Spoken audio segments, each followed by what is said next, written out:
നമസ്കാരം. വൈകുണ്ഠം എന്നാൽ ഭഗവാന്റെ വാസസ്ഥലമായ ദിവ്യമായ നശ്വരമായ നിത്യാനന്ദം നിറഞ്ഞതും കൂടാതെ 14 ലോകങ്ങൾക്ക് മുകളിലുള്ള ഉയർന്ന മണ്ഡലമാണ്. വിഷ്ണു ഭഗവാന്റെ പ്രിയപ്പെട്ട പരമഭക്തർക്ക് മുക്തി ലഭിക്കുന്ന സ്ഥലം. വിഷ്ണു ഭഗവാന്റെ ഭക്തരുടെ ഭക്തി പാരമ്യത്തിൻ്റെ അടിത്തറയാണ് പരമപദമായ സ്വർഗമായ വൈകുണ്ഠം. വിഷ്ണു ഭഗവാൻ ആദിശേഷനാകുന്ന കുടയുടെ കീഴിൽ ആദിശേഷനാകുന്ന തൽപ്പത്തിൽ വാണരുളുന്ന ദിവ്യസ്ഥലമാണ് വൈകുണ്ഠം. ഭഗവാൻ നാരായണനും ലക്ഷ്മി ഭഗവതിയും അനന്തനും ഒന്നിച്ചു വസിക്കുന്ന പുണ്യസ്ഥലം. മോക്ഷം ലഭിച്ച ആത്മാക്കൾ നിത്യാനന്ദത്തിൽ വസിക്കുന്ന പരംധാമ ആണ് വൈകുണ്ഠം. മനസ്സും ഇന്ദ്രിയങ്ങളും അടക്കിയ പരമമായ ഭക്തി കൊണ്ടല്ലാതെ വൈകുണ്ഠം പോകാൻ സാധ്യമല്ല. വൈകുണ്ഠത്തിൽ ഇന്ദ്രിയങ്ങളെ ജയിച്ചവർ മാത്രം ലക്ഷ്മി നാരായണനെ സേവിച്ച് നിത്യാനന്ദത്തിൽ കഴിയുന്നു. വൈകുണ്ഠം എന്ന വാക്കിൻ്റെ ചെറിയ രീതിയിലുള്ള അർത്ഥം വൈ എന്നാൽ ഇല്ലാത്ത, കുണ്ഠ എന്നാൽ ഉത്കണ്ഠ, ആകുലത എന്നൊക്കെ അർത്ഥം. വൈകുണ്ഠം ആകുലത ഇല്ലാത്ത സ്ഥലം എന്നർത്ഥം വരുന്നു. പ്രപഞ്ചത്തിൽ 64 മാനങ്ങളുണ്ട്. ബോധത്തിൻ്റെ അതീന്ദ്രിയ തലങ്ങളുണ്ട്.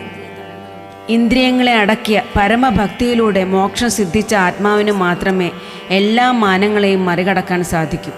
ഏതവസ്ഥയിലും സമൃദ്ധിയും സമാധാനവും അനുഭവപ്പെടുന്ന നിമിഷം അതാണ് നാരായണൻ്റെ സാമീപ്യം. അത് നിരന്തരമായ ഭക്തിയിലൂടെയും ധ്യാനത്തിലൂടെയും പ്രാണായാമത്തിലൂടെയും അങ്ങനെ നേടുന്ന അറിവിലൂടെയും സേവനത്തിലൂടെയും മാത്രമേ നേടാൻ സാധിക്കൂ. പരമാത്മാവായ വിഷ്ണു ഭഗവാന്റെ അഥവാ നാരായണൻ്റെ നാമം ഏത് നേരവും ഉച്ചരിക്കുന്നവൻ എല്ലാ പാപങ്ങളിൽ നിന്നും മോചിതനായി നിത്യാനന്ദമായ മോക്ഷത്തിലേക്ക് നയിക്കപ്പെടും. അന്ധകാരത്തിനും അജ്ഞതയ്ക്കും ജനനമരണ ചക്രങ്ങൾക്കും അതീതമായ പരമോന്നത മണ്ഡലമാണ് വൈകുണ്ഠം. അവിടെ എത്തുന്ന മഹാഭക്തൻ ഒരിക്കലും മടങ്ങി വരികയില്ല. പ്രകൃതിയുടെ എല്ലാ സ്വാധീന ശക്തികളിൽ നിന്നും മുക്തരായവർ മാത്രം എന്നിലേക്ക് എത്തിച്ചേരുന്നു എന്ന് ഭഗവാൻ നാരായണൻ പറയുന്നു. വൈകുണ്ഠം ശുദ്ധവും ബോധവും ശാശ്വതവും ജനനമരണങ്ങളില്ലാത്തതും ക്ഷയാക്ഷയങ്ങളില്ലാത്തതും വ്യക്താവ്യക്തതയില്ലാത്തതും സ്ഥൂല സൂക്ഷ്മമല്ലാത്തതും മാറ്റമില്ലാത്തതും അനിർവചനീയവുമാണെന്ന് വിഷ്ണു പുരാണത്തിൽ പറയുന്നു. തർക്കങ്ങളില്ലാത്ത, സംശയങ്ങളില്ലാത്ത ശുദ്ധമായ ഭക്തിയിലൂടെ ശാശ്വതമായ ആനന്ദവും സമാധാനവും കൈവരിക്കാൻ കഴിയും. ഭഗവാന്റെ സ്നേഹമെന്ന ശാശ്വതമായ ആനന്ദം അനുഭവിക്കുവാൻ കഴിയും. നമ്മൾ അനുഷ്ഠിക്കുന്ന എല്ലാ വ്രതങ്ങളും ആ ഒരു അചഞ്ചലമായ ശുദ്ധമായ ഭക്തി കൈവരിക്കാനുള്ള ചവിട്ടുപടികളാണ്. ഒന്നിലും ചഞ്ചലപ്പെടാത്ത മനസ്സ് ഉണ്ടാക്കിയെടുക്കാൻ ഇന്ദ്രിയങ്ങളെ അടക്കാൻ സഹായിക്കുന്നതാണ് വ്രതങ്ങളും ധ്യാനങ്ങളും. നിഷ്ഠയോടെ വ്രതം നോറ്റ് ഭഗവത് നാമങ്ങൾ ജപിക്കുന്നതിലൂടെ നിതാന്തമായ ഭക്തിയിലേക്ക് എത്തിച്ചേരാൻ സാധിക്കുന്നു.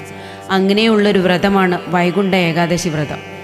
ഗുരുത്വബലത്താൽ ചന്ദ്രൻ പ്രകൃതിയെ സ്വാധീനിക്കുന്നു. പൗർണമിക്ക് ശേഷമുള്ള 11-ാം ദിവസവും അമാവാസിക്ക് ശേഷമുള്ള 11-ാം ദിവസവും ചന്ദ്രൻ്റെ ഗുരുത്വബലത്താലുള്ള സ്വാധീനം വളരെ വലുതായിരിക്കും. അത് നമുക്ക് തന്നെ കാണാൻ കഴിയും.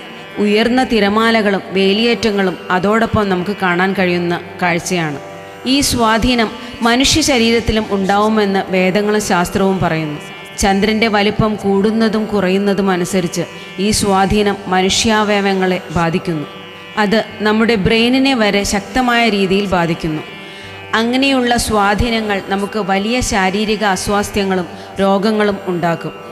ആ സ്വാധീനം കുറയ്ക്കാൻ വേണ്ടിയാണ് ഭക്ഷണം നിയന്ത്രിച്ച് വ്രതമെടുക്കാൻ പറയുന്നത്. ഭക്ഷണ നിയന്ത്രണത്തിലൂടെ ഈ അസ്വാസ്ഥ്യങ്ങളും അപകടങ്ങളും ഒഴിവാകുന്നു. വ്രതത്തിൻ്റെ പ്രാധാന്യം അതാണ്. ഭഗവാൻ നാരായണൻ വസിക്കുന്ന വൈകുണ്ഠമെന്ന പുണ്യമായ ഇടത്തെക്കുറിച്ച് പറഞ്ഞു തീർക്കാൻ സാധ്യമല്ല. വൈകുണ്ഠത്തെക്കുറിച്ച് ഏറ്റവും ചുരുങ്ങിയ വാക്കുകളിലാണ് ഇവിടെ പറഞ്ഞിട്ടുള്ളത്.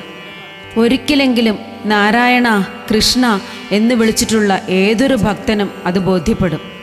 എല്ലാവർക്കും ഭഗവാൻ കൃഷ്ണൻ്റെ അനുഗ്രഹമുണ്ടാവാൻ പ്രാർത്ഥിക്കുന്നു.